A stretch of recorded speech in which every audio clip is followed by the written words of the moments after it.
when I was in Armenia, I saw a lot of kids just running around doing nothing, poverty all around, and I thought that the only way for me to help these kids to change their future and hopefully change the economy of Armenia was to get involved in technology fields.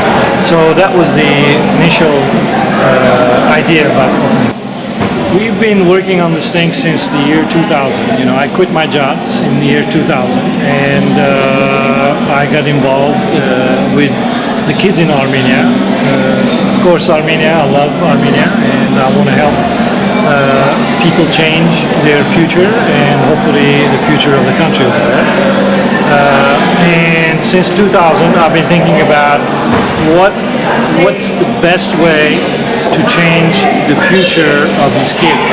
And for me, there was no question that these kids have to be involved in technological fields, because those are the jobs of the future. Those are global jobs, and these kids can learn it on their own, and they can sell it all over the world through the internet without having to worry about boundaries or landlocked country they are in. So that was one of the initial instincts that I had, that these kids have to be working with technology. How do you measure success? Okay, but the way we measure success is I've been in this wholeheartedly 24/7 for the last 10 years, and we've been open since 2011, and we actually see the difference that these kids have achieved in the last 4 years. Okay, when we started, they used to come and just sit and think that this is somewhere where they have to be very regimented, and they have to answer questions and be graded. And we changed their mindsets, and we told them, forget about grades, forget about wanting, doing what your parents want to do. What is it that you want to do about your own future? Okay, so slowly we changed their mindset, and I can see in 4 years the quality, the outgoing demeanor that these kids have, and they want to do creative things. I've seen kids work in robotics. I've seen kids work in animation, and we have many examples that the only learning that they got is from this center, and they went and started working in a TV station, or they started forming their own companies. So they started understanding how they can build their future in this environment where the internet teaches you. So that was the most important thing that we could teach these kids. Besides the center, we also maintain the Simonian Park for the neighborhood there. We have about 30 acres that we maintain. We have changed the irrigation system. We have automated the irrigation system, and we have flowers all the time. We take care of the greenery because we want the neighborhood over there, to come and enjoy the green places in Armenia. Because most of the people live in high-rise buildings, very enclosed places, so they need to go out and be with nature. So we believe in education and nature to be very interweaved together. So in our project, we not only put a budget for the education, but we also put a budget for the park, the green, the space, and also for the playground, because we believe that nature and playground and work, they all come together. We started the TUMO Center. We started in 2011 with an opening in August. We were thinking that we were going to have about 2,000 kids. Okay. And very soon we found out that we have demand for 3,000 kids that came and registered. So we had very flexible budgets. We bought more computers, more infrastructure, and we made space for 3,000. and then it went to 4,000, and then it went to 5,000, and then it went to 6,000, and now we have almost 7,000 kids registered at our center in Armenia, and on a weekly basis we have 100 kids registering every week to come and and participate in this creative center. And this creative center, it's difficult to explain. You really have to go over there and see where it is. When you walk into a place and when you see 500 Armenian kids in front of computers learning exercises, you see, in peripheral rooms, kids having classrooms with a professional that came from LA or a professional that came from Amsterdam specifically for it. And they're learning about graphics, they're learning about 3D, they're learning about printing. Robotics is a very big the kids in Armenia, they love robotics. And we have kids that don't want to go home. They want to stay over there and they want to build their robotics. And they've actually taken a Lego robot and they put it together. And they were missing some parts. They went and designed it on 3D printers. They printed them and they put the machine together. And now they're making bracelets with Armenian flag colors, of the Armenia with ARHNJ. This is a fantastic thing that we're seeing. You see in another, room, kids coming up with modernizing Armenian songs. You see another room, they're doing, they're synthesizing music. You see another room, they are getting involved with 3D scanning of, all the artwork and monuments that we have in Armenia. So when you walk into a place, you feel the energy and you hear like a speech going up in one place. You see kids' music coming from another room. So it's somewhere that every kid would love to spend the afternoon.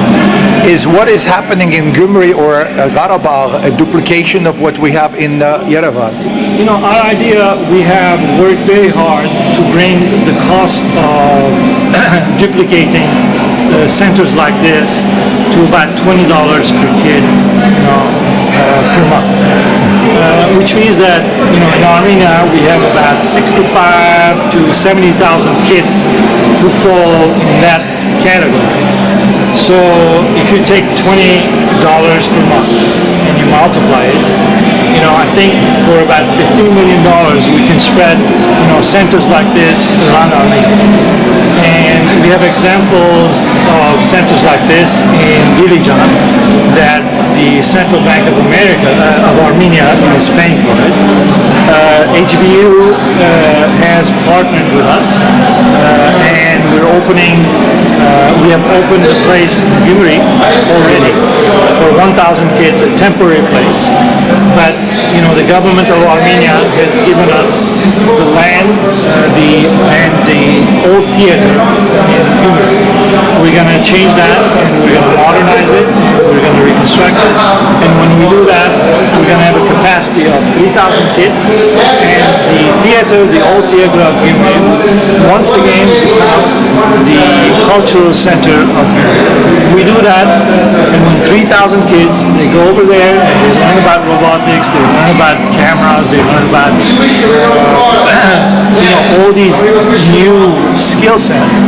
I think that they will change themselves. They will change, the economy of Gyumri, and by doing that, they will change the economy of Armenia. It's so nice to have the support of your wife. You seem to be both together into this project. I am so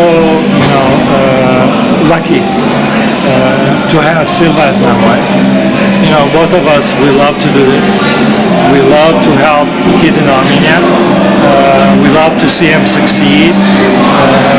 And we have no problem investing, our wealth together in the kids of Armenia. You know, one of the things we have to face in the diaspora is questioning organizations like the AGBU in terms of allocating their assets.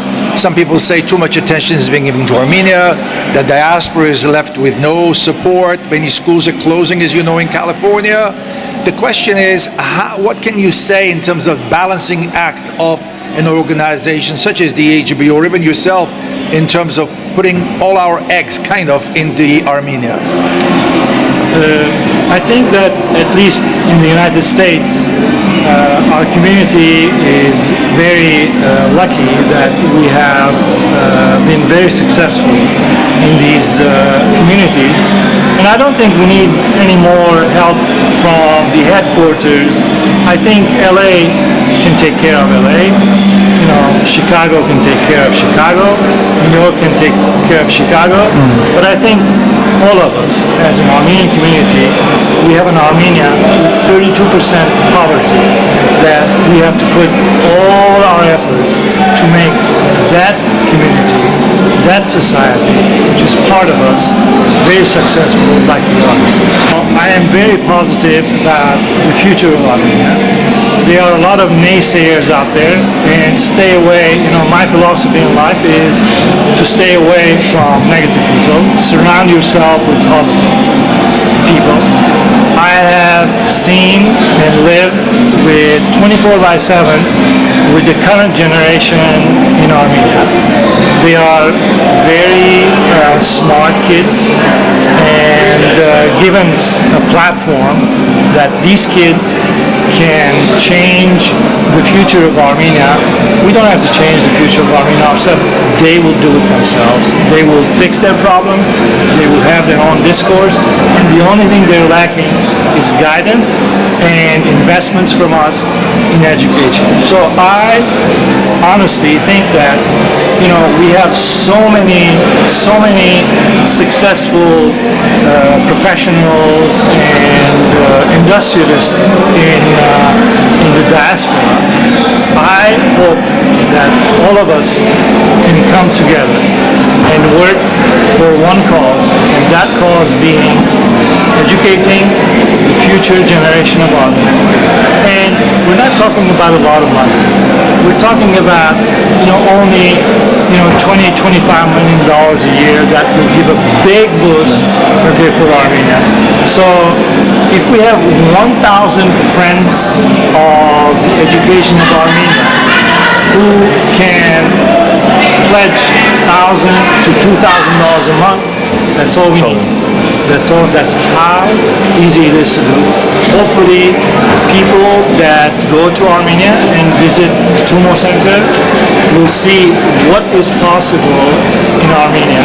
And I encourage those professionals, those good Armenians, those people who believe in education and believe in doing good, you know, to people, to join forces with us so that we can change the future of the economy of Armenia, and we will have no more poor people in Armenia. That's my opinion.